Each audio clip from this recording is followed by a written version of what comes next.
Inilala ng isang Cebuana laity leader ng Archdiocese of Cebu ang kanyang karanasan na nakita ng personal ang yumaong Santo Papa na si Pope Francis.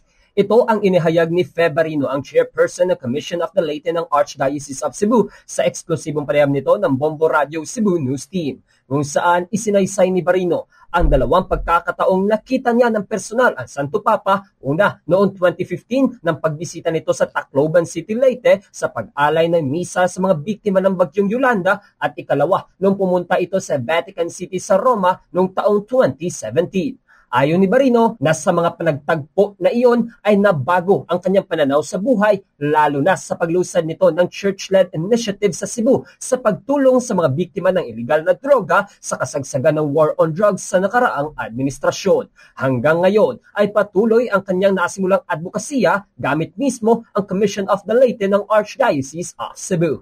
Mensahe nito sa marami na ang puong may kapal lamang ang may kontrol sa pangyayari sa mundo, kaya ang ating mga dasal at mabuting gawa ay dapat ipakalat sa lahat, lalo na sa mga nasa laylayan ng lipunan. Totoo, yung panagtagpo namin ni Pope Francis sa 2017 was a very significant event in my life. It changed my life because it's like God is affirming my advocacy on drug addiction when Pope Francis hold my hands and telling me that is important.